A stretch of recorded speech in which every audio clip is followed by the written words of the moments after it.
What's good, everybody? So before we even jump into the video, I really want to appreciate the Houston Chippers for even agreeing to do a rematch. A lot of times we play teams, if we happen to lose to them, we can't never get that rematch. And I'm the type of guy that likes to play one or two, and then after that we can play you another day. But shout out to them, man.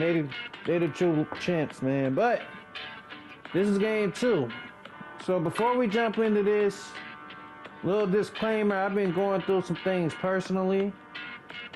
And because of that, I just want to let everybody know, even though it might be some negative days or negative things that happen in your life, just keep pressing forward. Try to look for the positive things. Try to laugh, more if you can. Just try to make the most out of any situation, because at the end of the day, life is a special gift.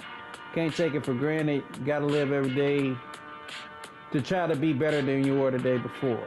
So that's my message before the video gets started. But with that being said, when it comes to my team, you can call my team a lot of things, right? You can say that we're good. You can say that we're great. You can say we move the ball well. You can say we shoot the ball well. You can say our defense is outstanding. You can say we suck. You can say we trash. You can say we're terrible. You can say we have no chemistry. You can say we don't talk. But one thing about my team that you cannot say is that we some quitters. I don't care what goes on, you cannot call us quitters. At the end of the day, your team is a function of your team captains, or that means Team Lethal is a function of me. I'm not a quitter. It's certain habits I personally did not get into in life just because I know I'm not a quitter, so why even pick up bad habits if I know myself? So because I'm not a quitter, my team can't be a quitter. And that's expected. I have actually let teammates go in the past because of just that. We playing against some competition or something like that, and we're losing, they get so frustrated that they quit the game. If we're going to quit as a team, mainly, the only time you're ever going to see my team quit is if, we in the wreck, somebody happens to lag out before the game starts, so we all quit. We're not quitting because you beat us. I don't care how bad the score is. That is a bad function of a team, to sit there and argue with each other when we're trying to get better as a team, and then to quit on one another. Because if you do it once, I guarantee you'll do it again. Promise you that. So with that being said, man, this second game, man, so the first game y'all saw, we lost. That is what it is.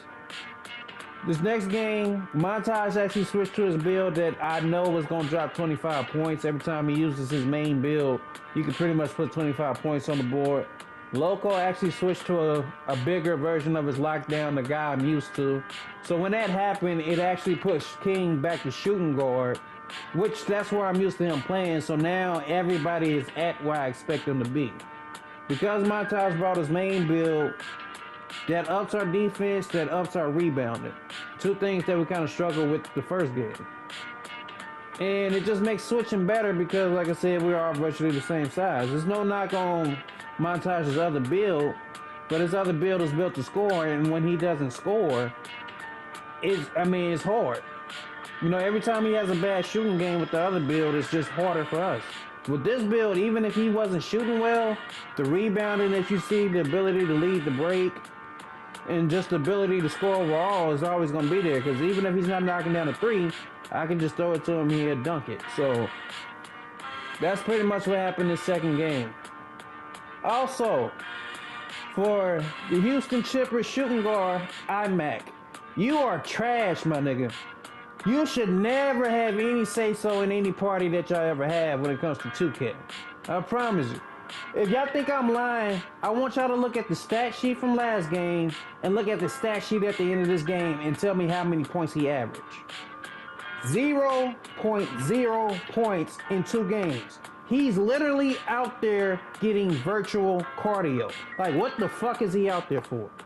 It makes no sense that a guy for 40 fucking minutes can sit on a game with 4 other niggas, talk as much shit as he possibly can talk, and not do nothing at all but get virtual cardio. It makes no sense to me. That is 40 minutes of pure wasted energy. I mean, your thumbs can't even get appreciated. Like 0.0, I'm doing that from the couch. You know, that's just my opinion on that. That nigga's trash. Also, defensive player of the year. Tell me how many points you dropped this game, bruh. You're a dog and everything, but let's be honest, how many points you dropped? 0.0. He did score the first game. I'll give him that. But all I'm saying is, if you look at the first game, they had 2 guys on their roster that scored 0 points. The second theory scored 0 points the first game, but he did a phenomenal job defensively. I can't knock him for that. I mean, damn. He played his role. He was out there to play defense, and he played defense, and they helped them get the dub. Everybody else that dropped 0 is like, what the fuck? No, IMAC dropped 0. And then you look at this game, IMAC again dropped 0, defensive player of the year dropped 0. So for 2 games, they had two teammates score 0 points per game. Not saying the team is trash. They beat us. Y'all seen in the beginning of the video, they beat us. But I was disappointed because now it makes it look like they can actually hang with us. Like in the back of their mind, they're going to say, we beat this team before. I tell my teammates all the time, you cannot leave any shadow of a doubt when we play these teams, because if they feel like they can beat us, their confidence is going to ride high. And now it's at a point where they probably looking at this game like it's a fluke. Like it's a fluke. Like, oh, I'm pretty sure somebody gonna be like, I was lagging, or the game's choppy, or you know, just some bullshit ass excuse. I mean, at the end of the day, I played 2K choppy. I didn't play 2K with a delay. It sucks. But I always try to adjust through it. I don't blame anybody for it. It's happened to all of us.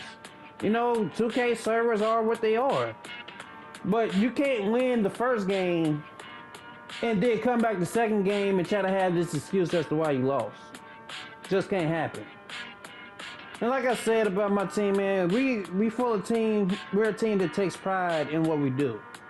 So we can't quit no matter whether we're winning, you know, no matter how the game is going. If we're losing, playing bad, arguing with each other, it doesn't matter. We can't quit.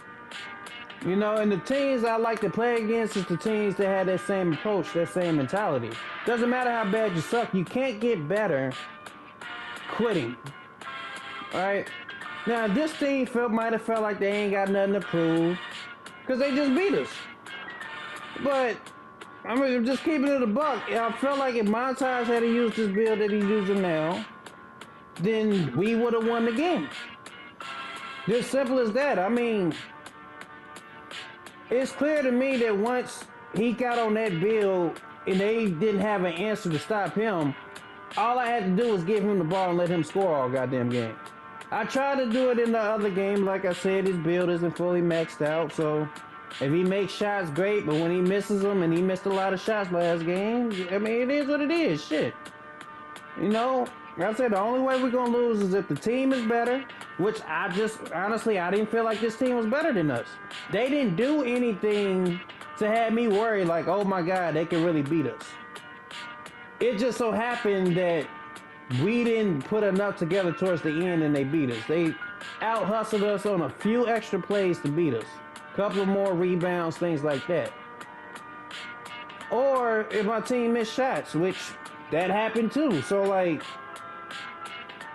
you know, they get those extra possessions and you couple that with the fact that we missed a lot of wide open shots that I'm used to my team making. I mean, and the game was still close.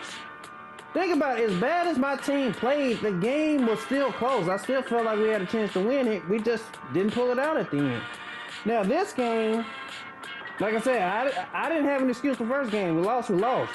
But this game, everybody's using their regular build. This is the result. Alright, this is literally the same team we just played. Now that we exposed that iMac is trash, now this is kind of why I say I have to get more sample size before I just anoint somebody a superstar or say that they all that. Because in my opinion, this is just my opinion, when I was looking at this team play and I watched the games back, so that's what I'm going to do when we're in the association. I'm going to watch games, watch them back, and actually look in full detail the game to give you a description of what I'm talking about. So if I had to anoint somebody a superstar on the Houston Chippers, it would be between Big Shot and the second theory. Everybody else, I'm not saying they bad, but they just don't have what it takes to claim their superstar label. Now, the second theory, he didn't score a point, but I'm not just looking for people that just put points on the board. You know, if you can effectively affect the game in its entirety, then you're somebody that's worthy of a superstar contention. He's somebody that, like I said, can guard 1 through 5. He can rebound, and he's going to play his role to the T. And sometimes that role can produce itself into being a superstar. With that being said, obviously the Big Shot, he's the person that's putting the ball in the bucket most of the time. He's the one handling the offense. Most of the time, the point guard typically is going to be the superstar because he's the one taking the most shots. But I don't just look at that. Like, if you're a center that's grabbing every rebound and, you know, you can produce a double-double, you're probably going to be a superstar.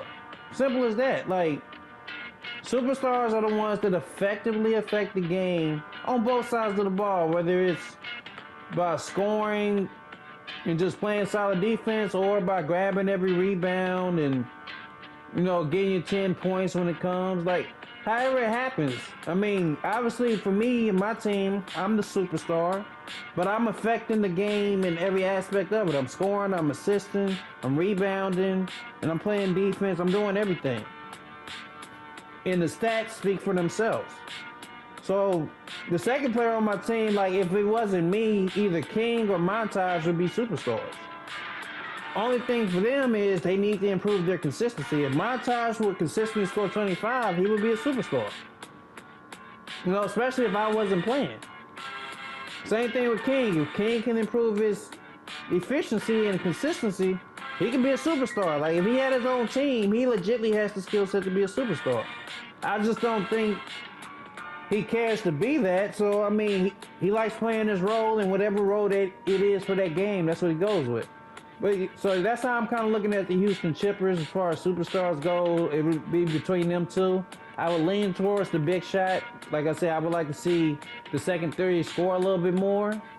You know, if he can get you like 3 steals, 2 blocks, and about 14 points per game, then, I mean, he'll be a superstar.